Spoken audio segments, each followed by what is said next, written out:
We were at, okay.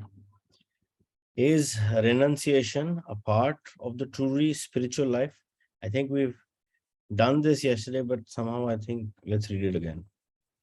Yes, because ultimately all spirit renounces what is not real, and nothing in the life you lead is real, save your relationship with me.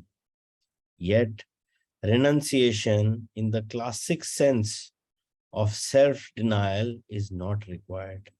A true master does not give up something.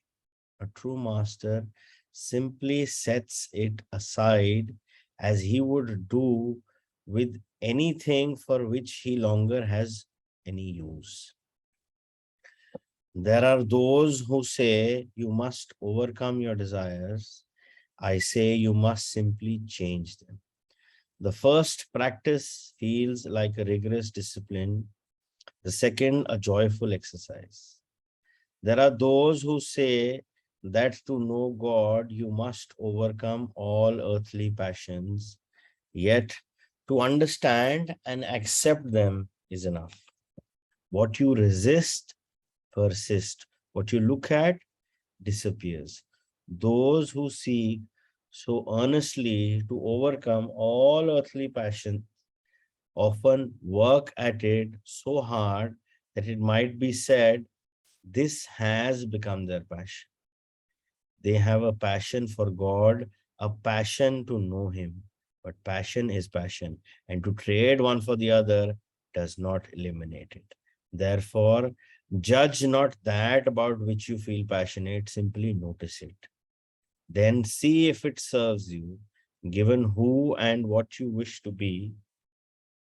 Remember, you're constantly in the act of creating yourself. You are in every moment deciding who and what you are. You decide this largely through the choices you make regarding who and what you feel passionate about. Often, a person, what you call a spiritual path, looks like he has renounced all earthly passion, all human desire. What he has done is understand it, see the illusion, and step aside from the passions that do not serve him. All the while loving the illusion for what it has brought to him, the chance to be wholly free. Passion is the love of turning being into action. It fuels the engine of creation. It changes concepts to experience. Passion is the fire that drives us to express who we really are. Never deny passion, for that is to deny who you are and who you truly want to be. The renunciate never denies passion. The renunciate simply denies attachment to results. Passion is a love of doing. Doing is being experienced. Yet, what is often created as a part of doing expectation. To live your life without expectation, without the need for specific results, that is freedom, that is godliness, that is how I live. You're not attached to the results? Absolutely not. My joy is in the creating, not in the aftermath. Renunciation is not a decision to deny action. Renunciation is a decision to deny a need for a particular result. There is a vast difference.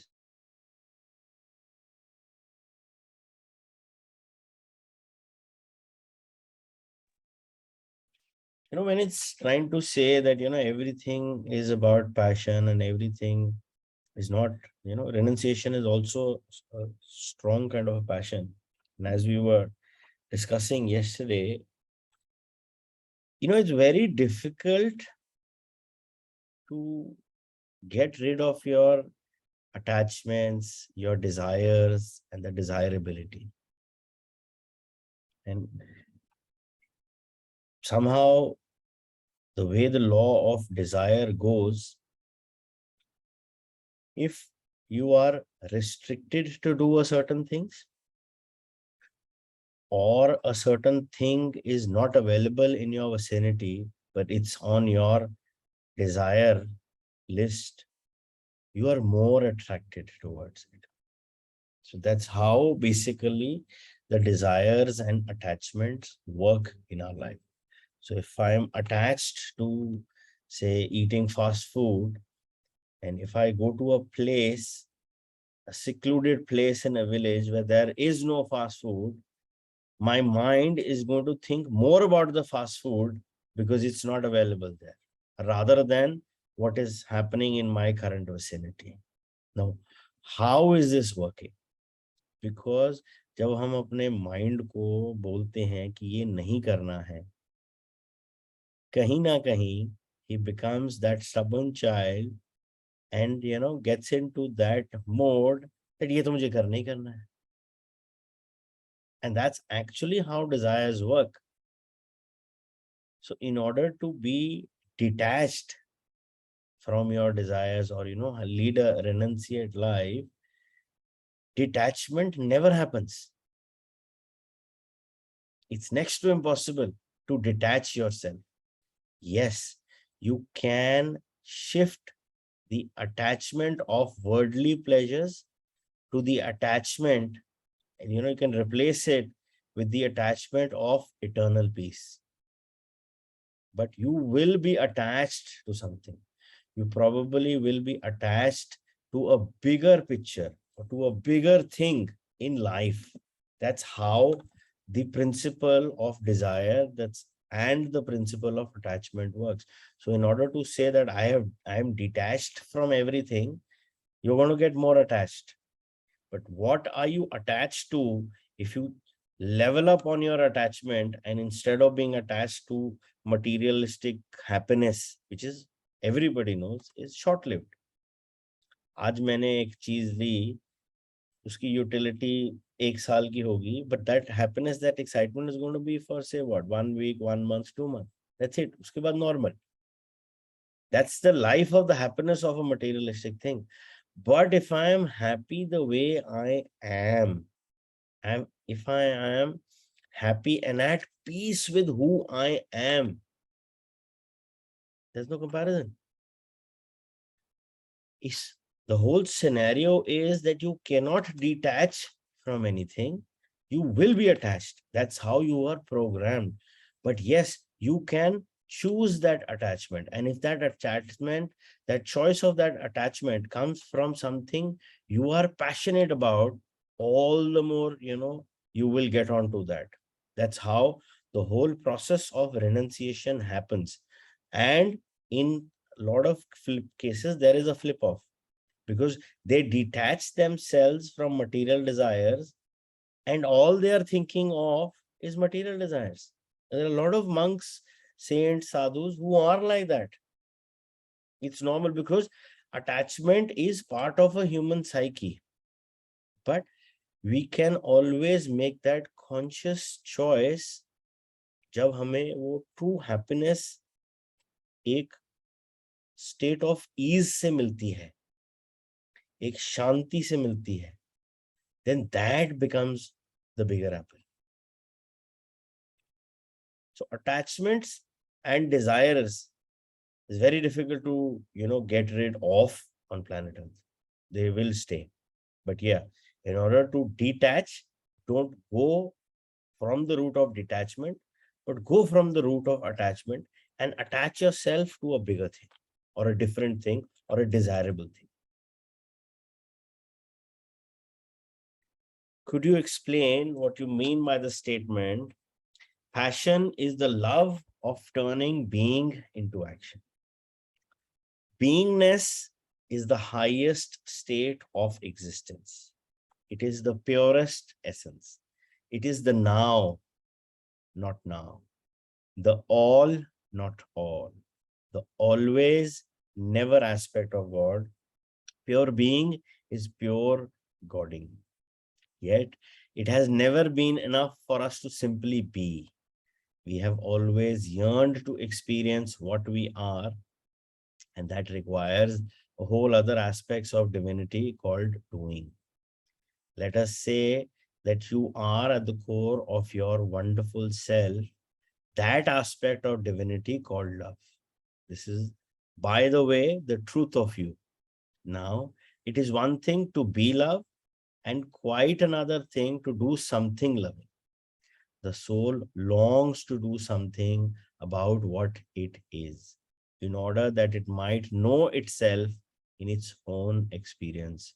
So it will seek to realize its highest idea through action. This urge to do this is called passion. Kill passion and you kill God. Passion is God wanting to say hi. But you see, once God or God in you does that loving thing, God has realized itself and needs nothing more.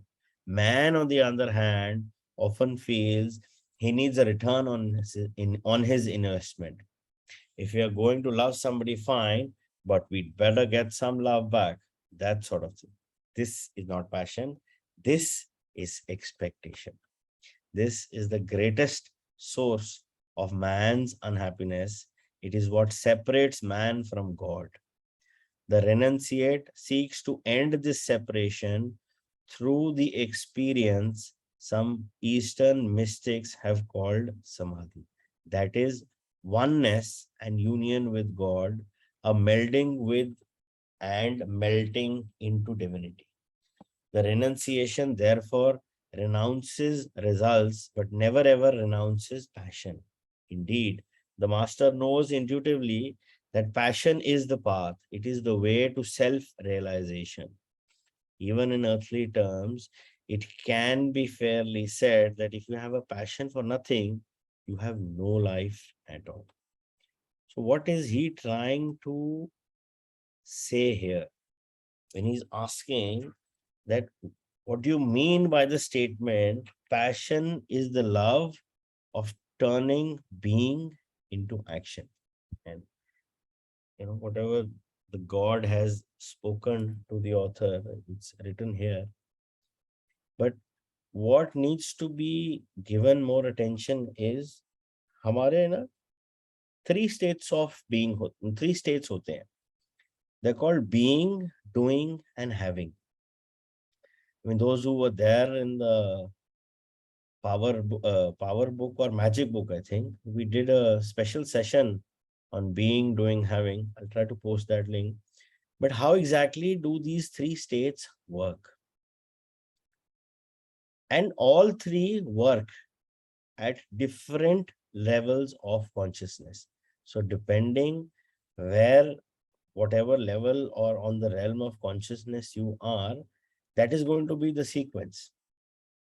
Like, for example, if I state a normal human, he is always doing things. So he's doing a job so that he can earn money, that is, have money, so that he can be happy. That's doing, having, being. That's the sequence.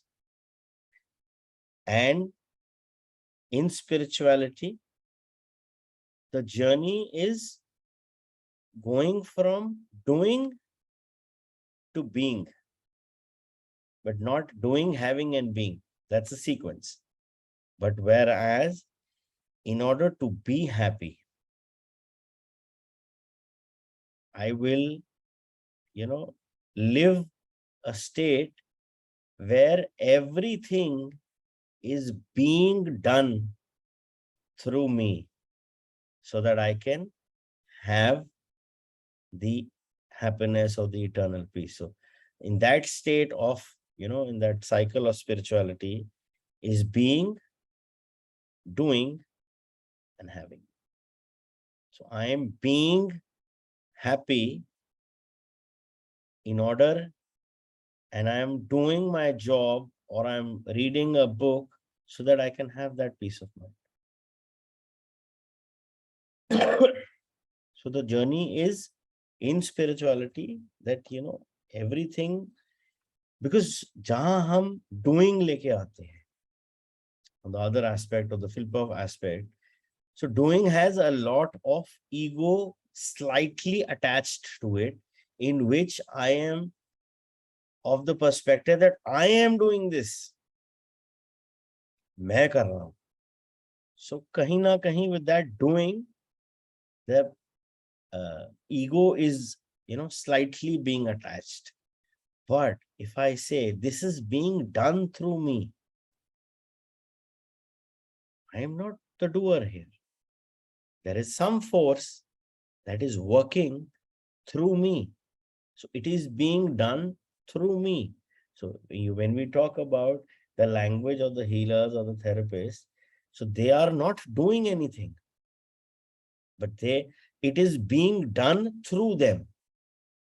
So the doer is actually not the doer, because when the doer feels or says that I am actually the doer, kahin na kahin, that ego aspect of the mind gets strongly attached to it. So similarly, if this book reading is being done through me, and that is a step into a journey where, you're going from doing to being, and where you are actually going from your free will to God's will.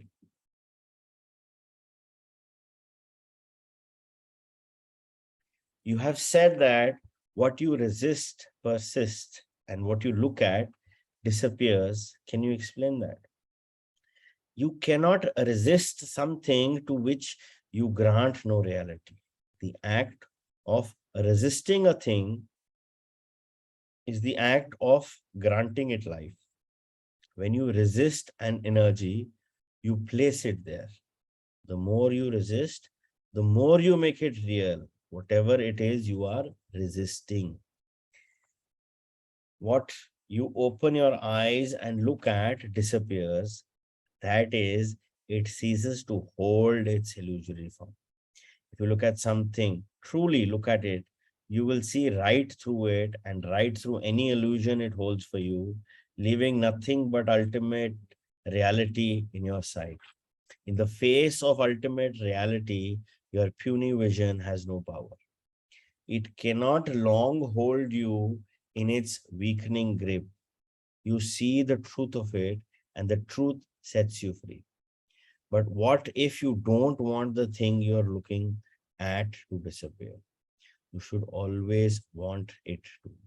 There is nothing in your reality to hold on to. Yet, if you do choose the illusion of your life over ultimate reality, you may simply recreate it just as you created it to begin with. In this way, you may have in your life what you choose to have and eliminate from your life what you no longer wish to experience. Yet, never resist anything. If you think that by your resistance you will eliminate it, think again. You only plant it more firmly in place. Have I not told you all thought is creative? Even a thought that says, I don't want something. If you don't want it, why think about it? Don't give it a second thought. Yet, if you must think about it, that is, if you cannot think about it, then do not resist. Rather, look at whatever it is directly, accept the reality as your creation, then choose to keep it or not, as you wish. What would dictate that choice? Who and what you think you are, and who and what you choose to be. This dictates all choice. Every choice you have made in your life and ever will make. And so the life of the renunciate is an incorrect path. That is not a truth. The word renunciate holds such wrongful meanings. In truth, you cannot renounce anything, because what you resist persists. The true renunciates does not renounce, but simply chooses differently. This is an act of moving towards something, not away from something. You cannot move away from something because it will chase you all over hell and back. Therefore, resist not temptation, but simply turn from it. Turn towards me, and away from anything unlike me. Yet know this, there is no such thing as an incorrect path, for on this journey you cannot not get where you are going. It is simply a matter of speed, merely a question of when you will get there. Yet, even that is an illusion, for there is no when, neither is there a before or after. There is only now, an eternal moment of always in which you are experiencing yourself. Then what is the point? If there is no way to get there, what is the point of life? Why should we worry at all about anything we do? Well, of course, you shouldn't, but you should do well to the observant. Simply notice who and what you are being, doing, and having, and see whether it serves you. The point of life is not to get anywhere, it is to notice that you are and have always been already there. You are always and forever in the moment of pure creation. The point of life is therefore to create who and what you are and then to experience that. So when we say whatever is it that we are resisting, that persists. So the whole concept basically works with our attention. So wherever we give our attention to, that will grow. So अगर हम एक चीज को resist कर रहे हैं, नहीं ये नहीं करना, ये नहीं करना, ये नहीं करना, ये नहीं करना, what are we doing? We are somehow giving that thing our attention, and that's why it is persisting, that's why it is growing. You know, a lot of times we think कि यार मैंने तो सोचा था ये मेरे साथ ना हो, but ये फिर भी हो गया, मैंने तो manifest भी किया था. Because you gave that thing, that negative thing, that negative thought, so much of your energy, so much of your attention, that it had to happen. For example, if I do not want something in my life, rather than thinking that I don't want this, I don't want this in my space, I can think, okay, this is what I want. दोनों में same चीज हो रही है, but the whole perspective changes.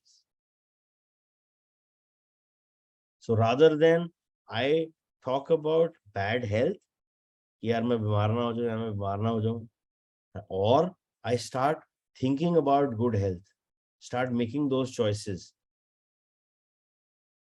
My question is that, you know, whatever is required is a good health. So मैं अपनी bad health के बारे में सोचूं कि I start manifesting and thinking about good health. Wherever the mind is going to give that attention, that is going to grow.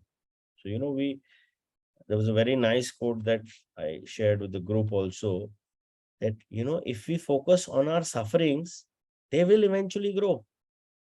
But if we focus on our fortunes and blessings, that will grow. Choice is absolutely yours. आप life में किस चीज को attention दे रहे हो, that will grow. और आप किस चीज को रेजिस्ट कर रहे हो, is like you're giving it more attention, that will persist no matter what. So wherever your attention, that choice, that wise choice, that you have to do. कि मुझे attention किसको देनी है, मुझे अपने गुस्से के बारे में सोचता रहना है कि मुझे जो भी मेरे साथ हो रहा है उसके लिए थैंकफुल होना है. That's the choice. Chapter 6. And what of suffering? Is suffering the way and the path to God? Some say it is the only way. I am not pleased by suffering, and whoever says I am does not know me. Suffering is an unnecessary aspect of the human experience. It is only unnecessary, it is unwise, uncomfortable, and hazardous to your health. Then why is there so much suffering? Why don't you, if you're God, put an end to it if you dislike it so much? I have put an end to it. You simply refuse to use the tools I have given you with which to realize that. You see, suffering has nothing to do with events, but with one's reaction to them. What's happening is merely what's happening. How you feel about it is another matter. I have given you the tools with which to respond and react to events in a way which reduces, in fact, eliminates pain, but you have not used them. Excuse me, but why not eliminate the events? A very good suggestion. Unfortunately, I have no control over them. You have no control over events. Of course not. Events and occurrences in time and space which you produce out of choice, and I will never interfere with choices. To do so, be the obliviate, the very reason I created you. But I have explained all this before. Some events you produce willfully, and some events you draw to you, more or less unconsciously. Some events, major natural disasters, are among those you toss into this category, are written off to fate. Yet, even fate can be an acronym for from all thoughts everywhere. In other words, the consciousness of the planet, the collective consciousness, precisely, exactly. There are those who say that the world is going to hell in a handbasket. Our ecology is dying. Our planet is in for a major geophysical disaster, earthquakes, volcanoes, maybe even a tilting of the earth on its axis. And there are others who say collective consciousness can change all that, that we can save the earth with our thoughts. Thoughts put into action. If enough people everywhere believe something must be done to help the environment, you will save the earth. But you must work fast. So much damage has already been done for long. This will take a major attitudinal shift. So when we are talking, when the author is, the God is referring to the author about suffering. Suffering is a choice we make. Because that event जिससे हमें लग रहा है हमें suffering आ रही है वो event से नहीं आ रही है but how we are associating our thoughts with that particular event, that particular situation, or that particular person, suffering वहां से आ रही है. How am I reacting to this or responding to the situation or the event? That decides our response. जो external है, that is common for all. It is as it is. But how my mind or how I am associating through my mind or how the mind is perceiving that situation, that judgment, that labeling by the mind, that decodes, भैया ये तो suffering है, ये तो suffering नहीं है. So suffering is not from the event, never from the event. Suffering is our association with that situation, event, or a person. That what label has the mind put to that particular situation, event, or a label decides whether it is suffering or it is not. Because if you decode suffering a bit further and you have a person who has just learned English and he says, I am suffering now, can also mean that I am traveling now. Because उसको ये पता है कि जो English का सफर है और जो हिंदी का सफर है वो सेम नहीं है. So if truly, I mean, there was a program which we did was actually सफर से सफर तक. So the Hindi English suffering वाला सफर से हिंदी का सफर. The word is the same, but just the language makes it different. So the situation is the same. How you associate with it, that decides whether, it's been labeled as suffering English wali or is it being labeled as suffering Hindi wali. Getting back to suffering, okay. You mean if we don't, we will see the earth and its inhabitants destroyed? I have made the laws of the physical universe clear enough for anyone to understand.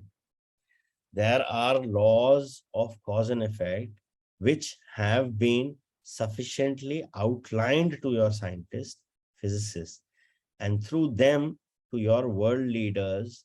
These laws don't need to be outlined once more here. Getting back to suffering, where did we ever get the idea that suffering was good, that the saintly suffer in silence? The saintly do suffer in silence, but that does not mean suffering is good. The students in the school of mastery suffer in silence because they understand that suffering is not the way of God, but rather a sure sign that there is still something to learn of the way of God, still something to remember. The true master does not suffer in silence at all, but only appears to be suffering without complaint.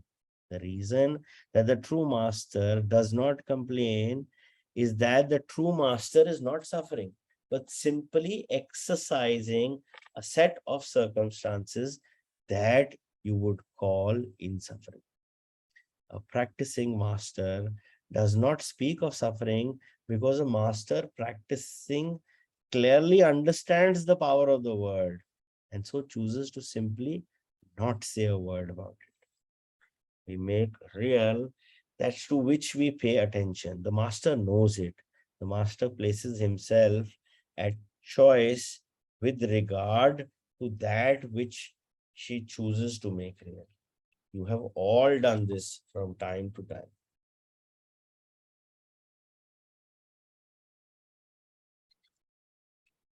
And this is not a one among you who has not made a headache disappear or a visit to the dentist less painful through your decision about it. A master simply makes the same decision about larger things. But why have suffering at all? Why have ever, why have even the possibility of suffering? You cannot know and become that which you are in the absence of that which you are not, as I have already explained to you. I still don't understand how we ever got the idea that suffering was good. You are wise to be insistent in questioning that. The original wisdom surrounding suffering in silence has become so perverted that now many believe, and several religions actually teach, that suffering is good and joy is bad. Therefore, you have decided that if someone has cancer but keeps it to himself, he's a saint. Whereas if someone has, to pick a dynamite topic, robust sexuality, and celebrates it openly, she's a sinner. Boy, you did pick a dynamite topic, and you cleverly changed the pronoun to from male to female. Was that to make a point? It was to show you prejudices.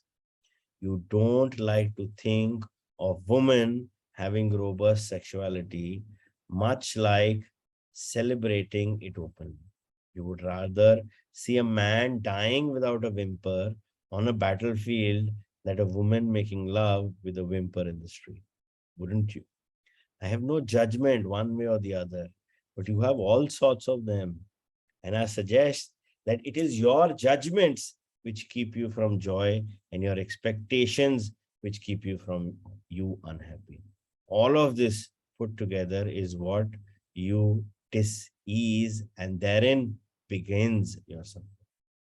How do I know that what you are saying is true? How do I know this is even God speaking and not my overactive imagination? You asked that before, my answer is the same. What difference does it make? Even if everything I've said is wrong, can you think of a better way to live? No. Then wrong is right and right is wrong. Yet I'll tell you this to help you out of your dilemma. Believe nothing I say. Simply live it, experience it. Then live whatever other paradigm you want to construct. Afterward, look to your own experience to find your truth. One day, if you have a great deal of courage, you will experience a world where making love is considered better than making war. On that day, you will rejoice. So as we can see here, you know, each and everything on planet Earth is so centered around our mind through its judgments, through its expectations, through its criticisms, constant criticism and constant comparisons. That actually literally closes our eyes to witness what the reality is. Because the reality is as it is. It is the labeling, the judgment, the expectations, the comparison, and the criticism of the mind, which is, part of your perception, that you decide whether it is, good, bad, nice, not so nice. So Sara ka Sara Funda is about dropping the mind or silencing the mind. And God very clearly says, even if you feel that this is not me, try to experience it, because as a soul, we are here to experience things. हमारा और कोई purpose नहीं. But उस experience में जब आप अपना mind की परसेप्शन, माइंड की जजमेंट, माइंड की लेबलिंग, माइंड की क्रिटिसिज्म, कंपैरिजन, एक्सपेक्टेशंस की जो खिचड़ी पक जाती है, that actually causes you that discomfort, that state of dis-ease, which eventually, if not cured, leads to the actual disease. So currently, it is that it is a state where we are not at ease. So it's called a state of dis-ease. But if not taken care, eventually results into a disease.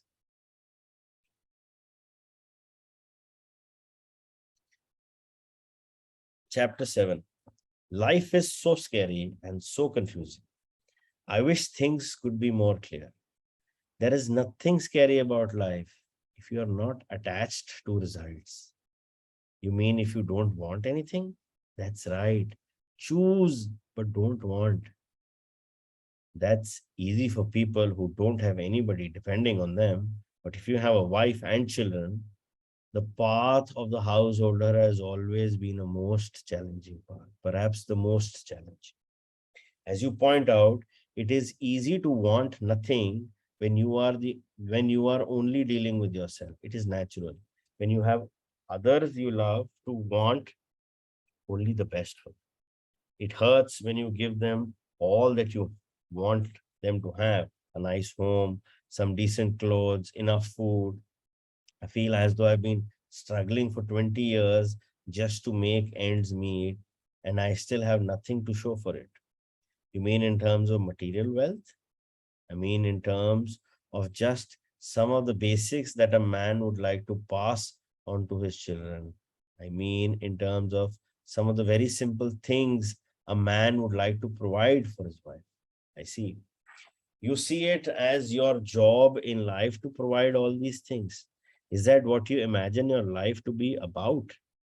I'm not sure I'd state it that way. That is not what my life is about. But it sure would be nice if this could be a byproduct at least. Well, let's go back then. What you see your life being about? That's a good question. I've had a lot of different answers to that through the years. What is your answer now? I feel as though I have two answers to that question. The answer I'd like to see and the answer I'm seeing. What's the answer you'd like to see? I'd like to see my life being about the evolution of my soul. I'd like to see my life being about expressing and experiencing the part of me I love most, the part of me that is compassion and patience and giving and helping, the part of me that is knowing and wise forgiving, and love. Sounds like you've been reading this book. Yes, well, it's a beautiful book on an esoteric level, but I'm trying to figure out how to practicalize that. The answer to your question that I see being real in my life is that it's about day to day survival. Oh, and you think one thing pollutes the other. Well, you think esoteric precludes survival. The truth is, I like to be more than just survive. I've been surviving all these years. I notice I am still here, but I'd like to struggle for survival to end. And I see that just getting by from day to day is still a struggle. I'd like to do more than just survive. I'd like to prosper. And what would you call prospering? Having enough that I don't have to worry where my next dollar is coming from. Not having to stress and strain just to make the rent or handle the phone bill. I mean, I hate to get so mundane, but we are talking real life here, not the airy fairy, spiritually romanticized picture of life you draw throughout this book. Do I hear a little anger there? Not anger so much as frustration. I've been on the spiritual game for over 20 years now, and look where it's gotten me. One paycheck away from the poorhouse. And now I've just lost my job, and it looks like the cash flow has stopped again. I'm getting really tired of the struggle. I'm 49 years old, and I'd like to have some security in life so that I could devote more time to God stuff, to soul evolving, etc. That's where my heart is, but it's not where my life allows me to go. Stop here